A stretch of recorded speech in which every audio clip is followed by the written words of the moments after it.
കർത്താവിൻ്റെ പരിശുദ്ധമായ നാമം വാഴ്ത്തപ്പെടുമാറാകട്ടെ. അനുഗ്രഹിക്കപ്പെട്ട ഈ നല്ല പ്രഭാതത്തിനാണ് കർത്താവിന് സ്തോത്രം ചെയ്യുന്നു.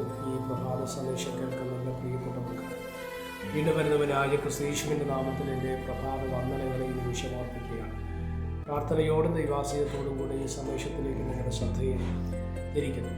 യോശുവയുടെ പുസ്തകം 24-ാം അധ്യായം അതിൻ്റെ 17-ാമത് വാക്യം. ഞങ്ങളെയും ഞങ്ങളുടെ പിതാക്കന്മാരെയും അടിമ വീടായ മിസ്രയീം ദേശത്തു നിന്ന് പുറപ്പെടുവിച്ച് ഞങ്ങൾക്കാകെ ആ വലിയ അടയാളങ്ങൾ പ്രവർത്തിക്കുകയും ഞങ്ങൾ നടന്ന എല്ലാ വഴിയിലും ഞങ്ങൾ കടന്നു പോകുന്ന സകല ജാതികളുടെ ഇടയിലും ഞങ്ങളെ രക്ഷിക്കുകയും ചെയ്തവൻ ഞങ്ങളുടെ ദൈവമായ യഹോവ തന്നെയല്ലോ. ഈ വാക്യങ്ങൾക്കാണ് കർത്താവിന് സ്തോത്രം ചെയ്യുക. വളരെ അനുഗ്രഹീതമായ ഒരു ചിന്തയാണ് യോശുവയുടെ പുസ്തകം 24-ാം അധ്യായത്തിൽ നമുക്ക് കാണുവാൻ തക്കവണ്ണം കഴിയുന്നത്. 24-ാം അധ്യായത്തിൻ്റെ ഒരു പ്രത്യേകത, യോശുവ എന്ന ദൈവമനുഷ്യൻ മരണത്തിലേക്ക് നീങ്ങപ്പെടുമ്പോൾ ഇസ്രായേൽ ജനത്തോട് ശേഖേം എന്ന സ്ഥലത്ത് വെച്ച് ഉടമ്പടി ചെയ്യുകയാണ്. അതിന് കാരണം ഇസ്രായേൽ ജനം ദൈവത്തെ വിട്ട് വഴിമാറി വിഗ്രഹാരാധനയിലേക്ക് വിഗ്രഹത്തെ ഉണ്ടാക്കി ആരാധിക്കുകയും ചെയ്യുന്നൊരു തലത്തിലേക്ക് വരുമ്പോൾ ഇസ്രായേൽ ജനത്തോട് പറഞ്ഞു, നിങ്ങൾക്ക് ഇഷ്ടമുള്ള ദേവനെ നിങ്ങൾക്ക് തിരഞ്ഞെടുക്കാം, നിങ്ങൾക്ക് ഇഷ്ടമുള്ളതുപോലെ ആരാധിക്കാം, ഞാനും എൻ്റെ കുടുംബവും ഞങ്ങൾ യഹോവയെ സേവിക്കും എന്നുള്ളൊരു പ്രയോഗം ആര് നടത്തുകയാണ്? യോശുവ എന്ന ദൈവമനുഷ്യൻ നടത്തുകയാണ്. ഒരു നല്ല ദൈവമനുഷ്യൻ്റെ ഒരു ക്വാളിറ്റിയാണ് അവിടെ വെളിപ്പെടുന്നത്, അല്ലേ?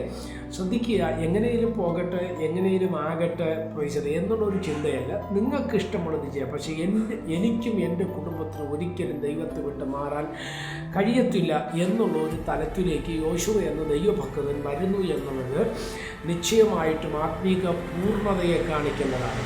പലപ്പോഴും ഇന്നത്തെ തലമുറയിൽ പെടുന്ന അല്ലെങ്കിൽ ഈ കാലത്തുള്ള പല കുടുംബങ്ങളിലും മക്കൾ ഏത് വഴിക്ക് ഇല്ലെങ്കിൽ അവരേത് നിലവാരത്തിൽ തിരഞ്ഞെടുക്കാൻ അവരുടെ ആഗ്രഹം അതാണ്, ഇതിലോട്ട് വരാൻ അവർക്ക് ഇഷ്ടമില്ലെന്നൊക്കെ പറഞ്ഞ് പലപ്പോഴും അവരെ സ്തോത്രം ആലസ്യ മനോഭാവത്തോടുകൂടി അത്രയ്ക്കും സീരിയസ്നെസ് കൊടുക്കാതെ ദൈവത്തിലേക്ക് അടുപ്പിക്കാത്ത ലാഘവം കാണിക്കുന്ന ഒരു തലത്തിലേക്ക് ഇന്നത്തെ തലമുറ വന്നു നിൽക്കപ്പെടുമ്പോൾ യോശുവ എന്ന ദൈവഭക്തൻ കാണിച്ചതൊരു മാതൃകാപരമായ പ്രവൃത്തിയാണ്.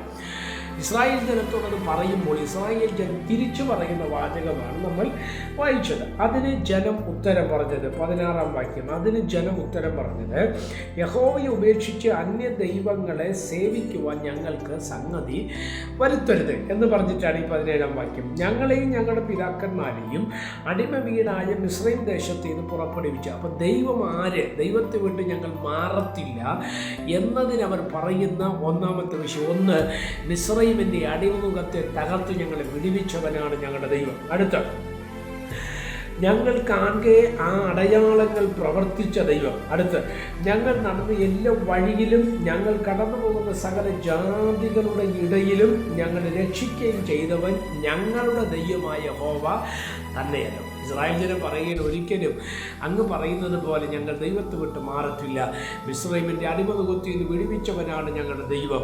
അടുത്ത സ്തോത്രം, ജാതികളിടയിൽ നിന്ന് ഞങ്ങളെ ഈ യാത്രയിൽ ഞങ്ങളെ പരിപാലിച്ചവനാണ് ഞങ്ങളുടെ ദൈവം, ഞങ്ങളെ രക്ഷിച്ചവൻ ഞങ്ങളുടെ ദൈവമായ യഹോവ തന്നെയാണ്. എന്നെ ശ്രദ്ധിക്കുന്ന ദൈവമക്കളോട് ഞാൻ പറയാം, അത് സ്തോത്രം, നമ്മുടെ ദൈവത്തിൻ്റെ ഐഡൻറ്റിറ്റി നമ്മൾ ചിലത് കണ്ടതാണ്, അല്ലേ?